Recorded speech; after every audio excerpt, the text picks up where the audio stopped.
to me and his channel.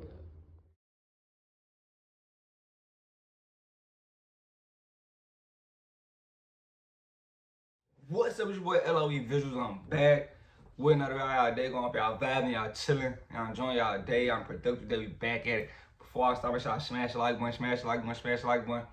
We're on the road to 10K subscribers.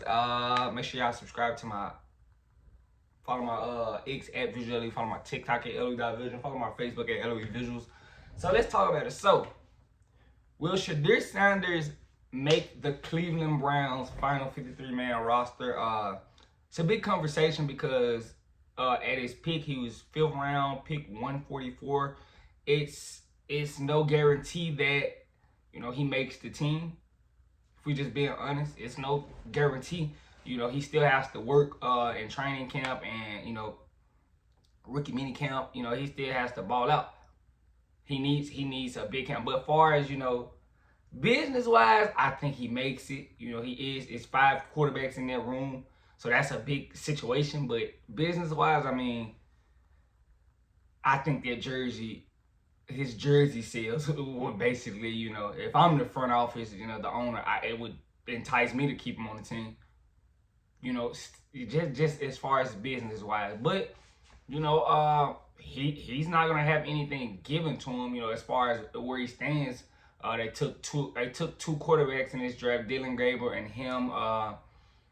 It's already Kenny Pickett on that roster and Joe Flacco, and they have Deshaun Watson.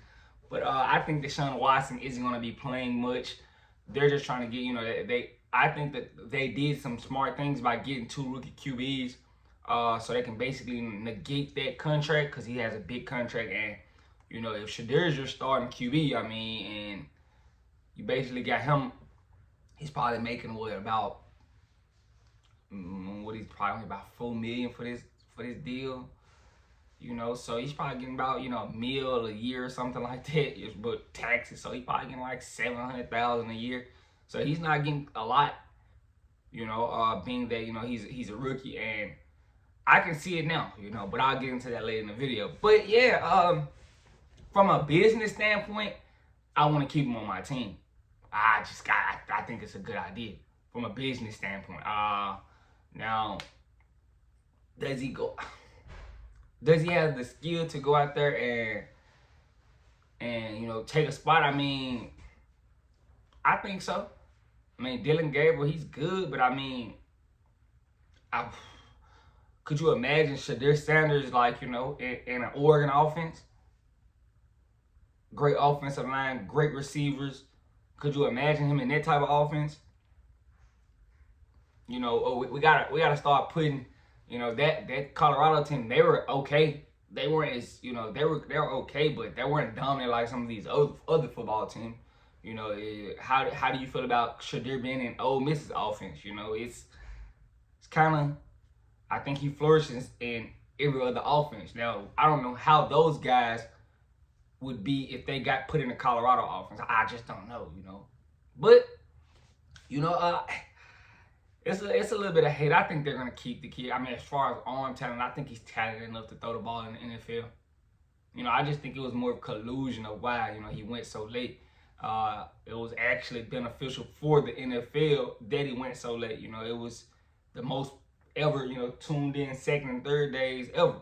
We tuned in strictly to watch Shadeur get drafted. We did, So, this is the big question, now that he's gotten drafted, will he make the team? I think it's a high chance. That's just me personally. I think it's a high chance he makes it. Just because I think his jersey is gonna be, that junk gonna go platinum. That jersey might go platinum in Cleveland, I think it's just gonna go platinum everywhere. Everybody's gonna have this Sanders jersey, for the Browns. And they talking about, him trying to sell it on, his website and not, the league's website. That would be crazy. So basically all the money would go to him. But, it is what it is. It doesn't really matter where you got picked at. It's free game for everybody. Undrafted free agents are about to get some spots on some teams, take some guys that were drafted spots. Everybody about first to third, they probably are safe. But Anything after that, you're not safe. So, you know, Dylan Gabriel, you know, they took Dylan Gabriel, and I think, you know, the Browns GM, you know, he's really in a tough situation, you know, because it seemed like he didn't want to pick Shadeur. You know, he kind of got forced to, by the, you know, the owner of the team or the president. He got forced to pick Shadeur, and you kind of see on his face that, you know, oh, he was the best available player on the board, you know. But, you know, it's a lot. It's a lot of, you know, it was a lot of hating going on. You know, the Saints said that, you know, they didn't like the fact that, you know, Shadeur didn't, you know, compete in the Senior Bowl and the draft combine. You know, that's why they picked Tyler Shaw, a guy who did everything. And, you know, that was a very smart pick by the Saints. You know, pick a trash QB and, you know, tank for Arch Manning next year. That was very smart. I got 2 steps ahead. I seen it from a mile away. I liked it. You know, but yeah, it doesn't really matter where you got picked at. You know, it's time to, you know, show up in, you know, mini camp and training camp. That's where, you know, everything's gonna be made. I feel like, you know, he's already kind of, you know, doing well at going and doing charity and visiting schools. He's already kind of building camaraderie with the fans in Cleveland. You know, and if they love him, you know, it's gonna be hard, especially if he can produce on the field. So, you know, it's gonna be, you know, it's some people think, you know, he may start week 1, but we gotta start before that. Will he make the team? Because there's not no guarantee that he makes the team. Although I do think business, as far as business wise, it's a great business decision for him to make the team. But he's a 5th rounder. You know, it's no guarantee that he gets a shot.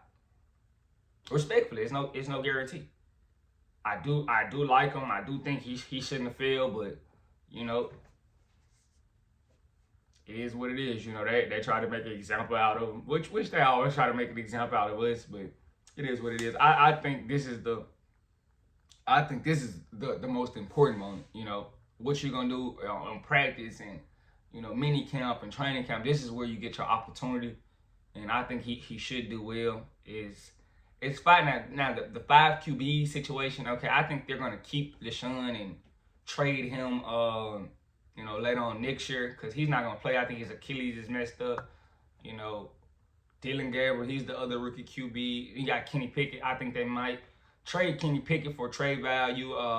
That's possibly a chance. You know, who knows? But, well, I don't think it's gonna be a situation where it's gonna be 5 or 4 QBs in room. So 2 people are gonna get left, and we just want to see which 2. You know, I don't think Dylan Gabriel's gonna get cut. Crazy as that sound, you know, they're probably gonna keep Dylan Gabriel. You know, they're probably gonna let go of Kenny Pickett and probably gonna trade Kenny Pickett and Deshaun's not gonna play this year. You know, his Achilles messed up. So I really want to see what this QB situation turns out to be in the Browns. You know, they have a really bad time, you know, developing QBs. You know, we saw that with Baker, how Baker struggled in Cleveland, and as soon as he got out of Cleveland, he went to Tampa Bay. He looks like a new Baker, you know. So, it's a lot of room for, you know.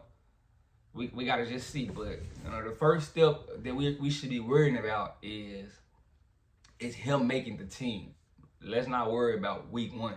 Let's worry about him making the team first. But let me know what you guys think in the comment section. Make sure y'all smash the like button, smash the like button, smash the like button. On the road to 10K subscribers, hit that subscribe button. Turn on post notifications. I want to find me on any other platform. My link tree is in my bio. Follow my X at Visually. Follow my TikTok at LOE.Vision. Follow my Facebook at LOE Vision. I love you guys so much, so much, so much, so much, so much. I'm out.